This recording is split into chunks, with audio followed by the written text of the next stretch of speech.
when the king of this royal land invites you to talk with you about the future of this club. I have no option than to say yes to it. And I know it is the right time.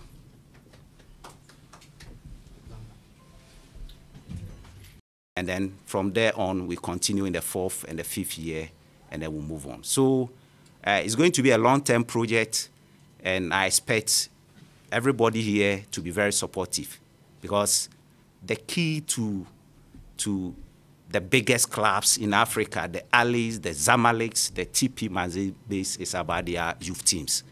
And I believe that if we all become sincere in the selection process and give these young and upcoming kids, JHS, SHS, we give them the opportunity to be under our tutelage, where we take them through modern trends of training.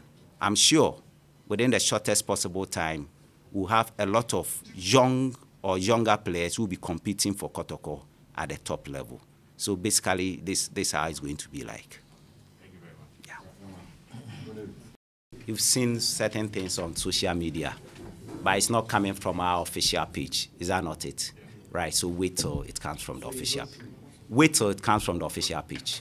Thank you. Let's have an official club communique. I think that will be in the best interest, because Kotoko is a professional club, and people cannot just be anywhere, assume things, put them out there, and then we also come here and come and establish it. So let's see as the days unfold. An official communique will come, and it will address that. Thank you. Young man, yes.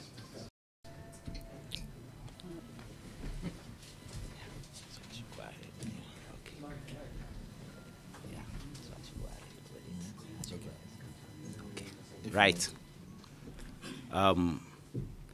Right.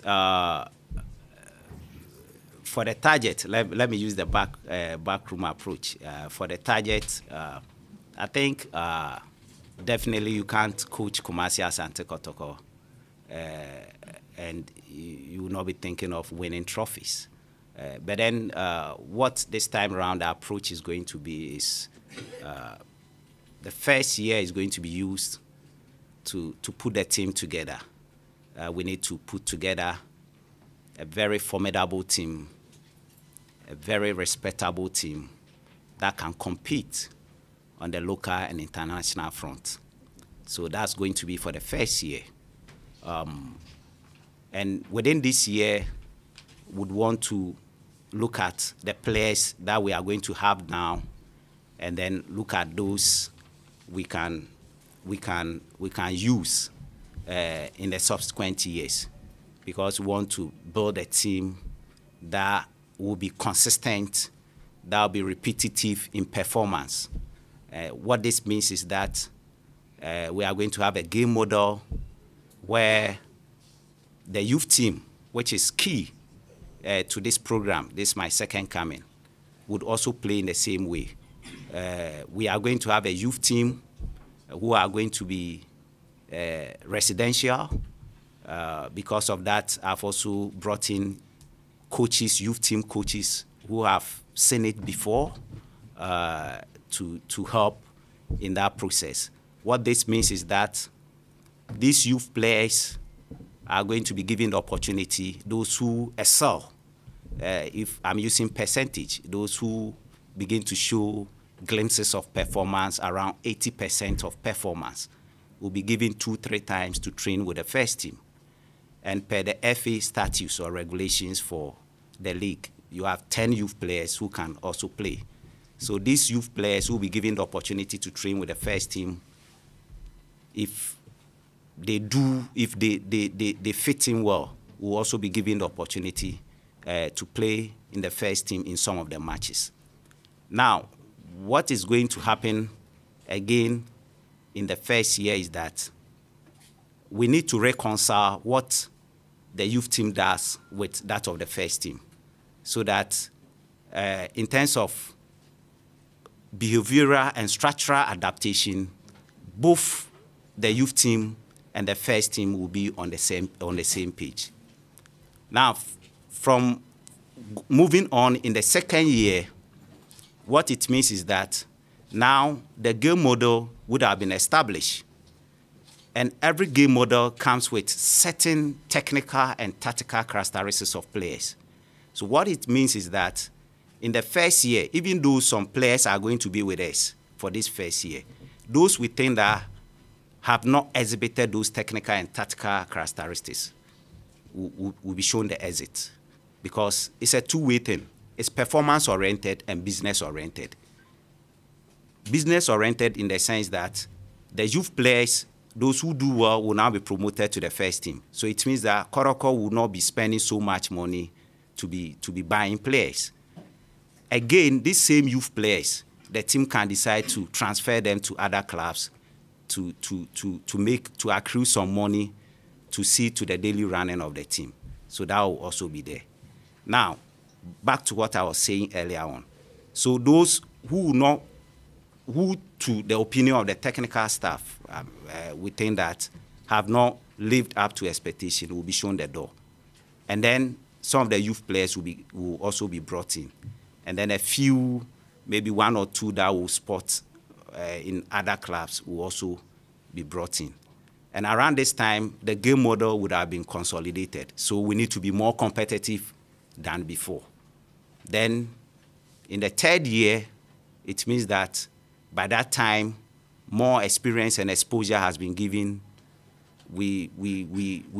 I'll call it the flow zone. I expect that in the third year, we should be in the flow zone, where we have to be very competitive, especially in Africa.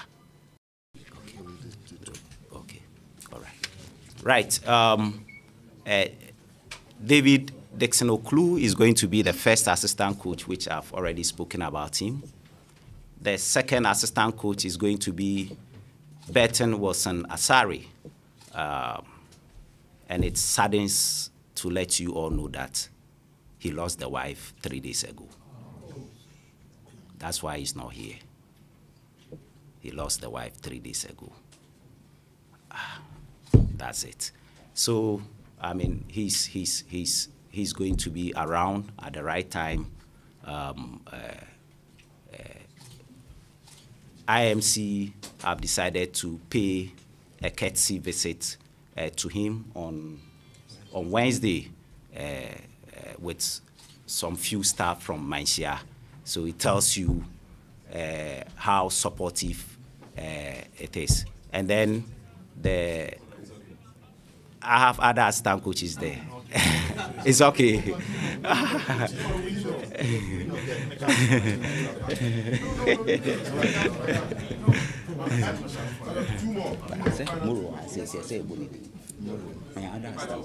He's here.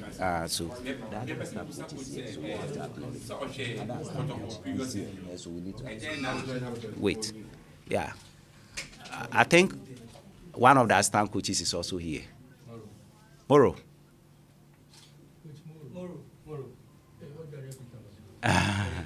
Yeah.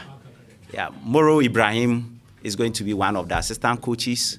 And for a brief, Berton Wilson Asari was once an assistant coach at Inter-Allies. He was also the head of the youth team at Inter-Allies. He's also a GFA coach instructor, so it tells you his pedigree. And for Moro Ibrahim, he was my direct assistant at WAFA. Recently, he led Park Academy to the Division 1 side. So it tells you he also has some worth of experience when it comes to grooming youth players. So that is it. Yeah. We have a video analyst, but I don't want to talk about him now. Yeah, because the game is going towards that direction, right? Okay. So your family came in cancer. May sure so share last season. To the NCC, to the old footballers, we appreciate your comments and we take it in good faith. Let's use the words of the Lord's Prayer to be our guide. Forgive us our trespasses, as we forgive those who trespass against us. Now, from henceforth, The new face of Kotoko is going to be the flag, and behind the flag is the coach.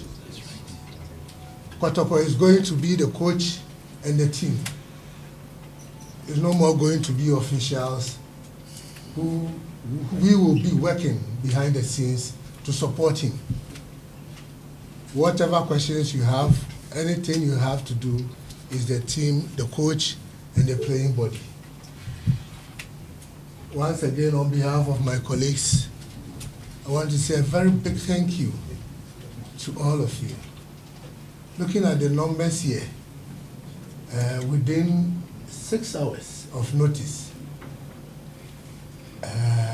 it has hope that there's much expected of us.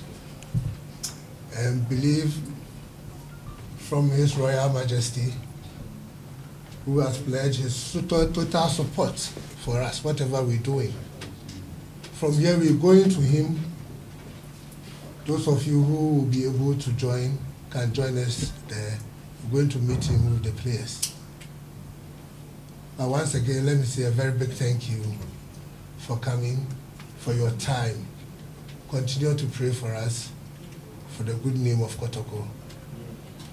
And we say, God bless Kotoko, God bless Asantehene, and God bless Ghana Soccer.